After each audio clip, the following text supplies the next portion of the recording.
देश में जब हर गली में दूध नहीं मिलता था, तब किसी ने सोचा क्यों ना देश का दूध देश के किसानों के हाथ में हो। एक ऐसा समय जब गांव के किसान अपने ही दूध का सही दाम नहीं पा रहे थे, जब फॉरेन ब्रांड भारत के बाजार में राज कर रहे थे, जब एक आम आदमी के लिए एक गिलास दूध जैसे सपना था, तब भारत को मिला एक विजनरी, डॉक्टर वर्गीश कुरियन, और जन्म हुआ एक ब्रांड का अमूल। ये कहानी है एक रिवॉल्यूशन की, वाइट रिवॉल्यूशन की, एक ऐसी क्रांति जिसने भारत के दूध को दुनिया का सबसे बड़ा ब्रांड बना दिया। एक ऐसा ब्रांड जिसे हर माँ, हर बच्चा, हर गांव और हर शहर जानता है।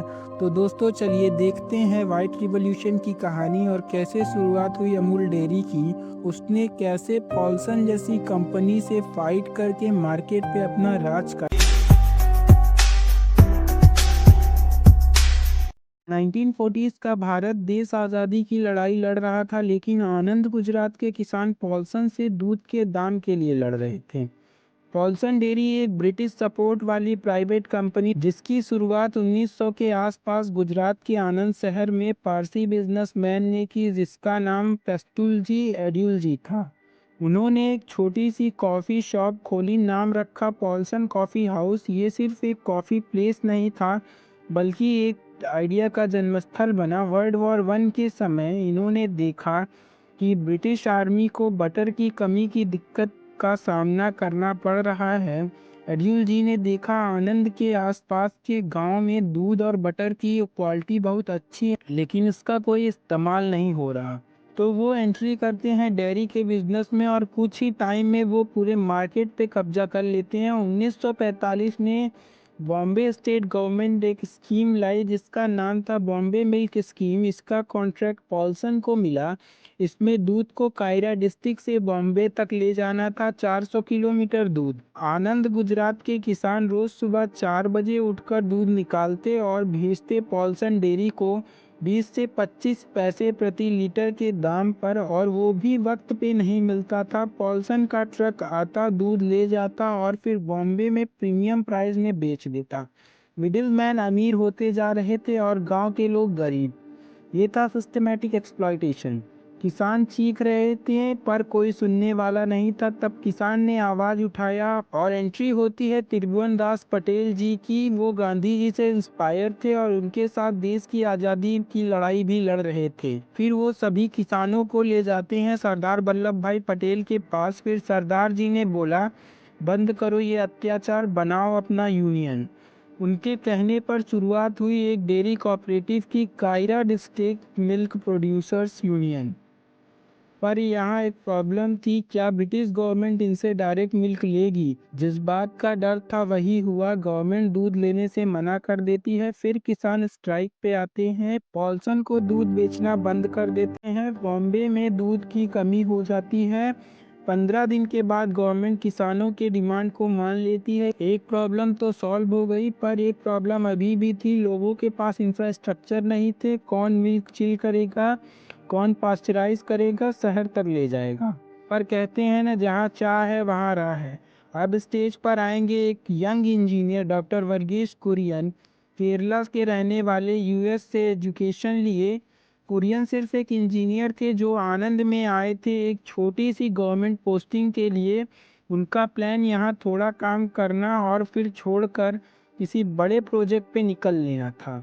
लेकिन जब उन्होंने देखा कि गांव के मासूम किसान अपने ही दूध के लिए तरस रहे हैं, कैसे ब्रिटिश सपोर्ट वाली कंपनी पॉल्सन उनका शोषण कर रही है, तो उनका इंजीनियर दिल एक देशभक्त के जज्बे में बदल गया। फिर उनकी मुलाकात हुई त्रिभुवन दास पटेल से। त्रिभुवन दास जी उस समय कॉरपोरेटिव मूवमेंट चला रहे थे, लेकिन उन्हें ज़रूरत थी एक विजनरी की जो सिस्टम बदल सके। तब डॉक्टर कुरियन ने अपनी इंजीनियरिंग और मैनेजमेंट की नॉलेज यूज़ करते हुए कहा, किसान अपना दूध खुद ही प्रोसेस करेगा, खुद ही प्लांट बनाएगा और दूध का दाम वो खुद ही तय करेगा। और यहीं से शुरुआत होती है एक नए दौर की, एक नई सोच की, अमूल की। 1946 में आनंद मिल्क यूनियन लिमिटेड का जन्म हुआ, जिसे शॉर्ट में अमूल कहा गया। ये नाम दिया डॉक्टर कुरियन के मित्र एच.एम. दलाय ने, जिन्होंने कुरियन के साथ मिलकर पहली बार बफेलो मिल्क को मिल्क पाउडर में बदला। जो उस समय दुनिया में कहीं भी नहीं होता था, क्योंकि अभी तक सारी कंपनी केवल गाय के दूध को मिल्क पाउडर में कन्वर्ट करती थी।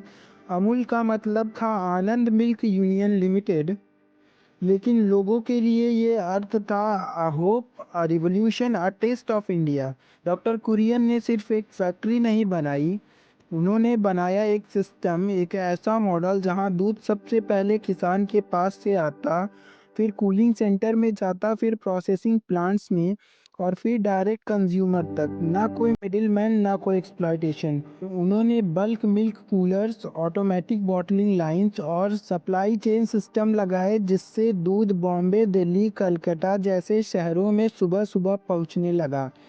अब तक अमूल गुजरात में काफ़ी तरक्की कर चुका था। 1965 में भारत के प्राइम मिनिस्टर थे लाल बहादुर शास्त्री। उन्होंने डॉक्टर कुरियन से मुलाकात की और कहा, जो काम आपने गुजरात में किया, क्या वो आप पूरे देश में कर सकते हो? डॉक्टर कुरियन तैयार हो गए और यहाँ से जन्म हुआ एक राष्ट्रीय मिशन का ऑपरेशन फ्लड। इसका एम था देश को दूध में सेल्फ सफिशिएंट बनाना और मिल्क डेफिशिएंट से मिल्क सरप्लस कंट्री बनाना। इसके जरिए लाखों गांव के किसानों को मिल्क कोऑपरेटिव से जोड़ा गया, जिससे उन्हें अच्छी इनकम मिलने लगी। ये था दुनिया का सबसे बड़ा डेयरी डेवलपमेंट प्रोग्राम। इसने इंडिया को बना दिया वर्ल्ड लार्जेस्ट मिल्क प्रोड्यूसर, और डॉक्टर कुरियन बन गए मिल्क मैन ऑफ इंडिया। अब अमूल सिर्फ एक कोऑपरेटिव कंपनी नहीं थी, ये बन गई थी हर घर का हिस्सा। और तब आई एक छोटी सी लड़की, एक कार्टून कैरेक्टर, दी अमूल गर्ल, जो हर समय हर करंट इशू पर एक स्वीट और स्मार्ट कमेंट करती। अटरी बटरी और डिलीशियस इसका टैगलाइन बन गया। अमूल का बटर, चीज, दही, मिल्क पाउडर, हर प्रोडक्ट घर का हिस्सा बन गया। टीवी, न्यूज़पेपर, पोस्टर, अमूल हर जगह था। 1991 के बाद जब इंडिया ने अपना मार्केट फॉरेन कंपनी के लिए खोला, तो कई मल्टीनेशनल कंपनी ने अमूल को खरीदने की सोची। उन्होंने समझा, पैसे दो, ब्रांड लो, सिंपल। लेकिन उनका सामना हुआ डॉक्टर कुरियन से, जिन्होंने सीधा जवाब दिया, अमूल बिकाऊ नहीं है, ये किसानों का है और किसान अपना हक नहीं बेचते। अमूल एक नॉर्मल कंपनी नहीं है, ये एक कॉरपोरेटिव है, जिसके मालिक हैं इंडिया के 36 लाख दूध उत्पादक किसान। ना ही इसका शेयर है, ना ही इसका कोई प्रमोटर, इसीलिए कोई एमएनसी इसे खरीद नहीं सकती।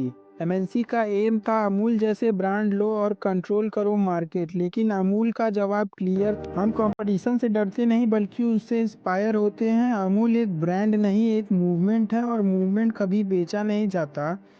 डॉक्टर कुरियन ने सिर्फ दूध नहीं दिया, उन्होंने आत्मनिर्भर भारत, सशक्तिकरण और गौरव दिया। उनके विजन ने 1 करोड़ से ज़्यादा किसानों को डायरेक्ट मार्केट दिया। आज भी अमूल का मॉडल दुनिया भर के डेवलपिंग देश कॉपी करते हैं, और जब 2012 में डॉक्टर कुरियन चले गए, वो अपने पीछे छोड़ गए एक लेगेसी, एक रिवॉल्यूशन, एक ब्रांड जो भारत का गौरव बन चुका। जब एक आम आदमी एक गिलास दूध अफोर्ड नहीं कर सकता था, तब एक इंजीनियर ने सिस्टम बदला। जब एक्सप्लॉयटेशन था, तब रिवॉल्यूशन हुआ। और जब सबने हार मान ली थी, तब किसी ने सपना दिखाया और पूरा किया। ये कहानी है अमूल की, और ये कहानी है वाइट रिवॉल्यूशन की, और ये कहानी है भारत के सपनों की। तो दोस्तों, ये थी कहानी अमूल डेयरी की, जिसने देश को केवल दूध ही नहीं, एक प्राउड भी दिया। अगर आप ऐसी इंस्पिरेशनल स्टोरी सुनना चाहते हैं, तो हमारे चैनल को सब्सक्राइब करें और वीडियो को लाइक करें और अपने दोस्तों के साथ शेयर करें। तब तक के लिए जय हिंद, जय भारत।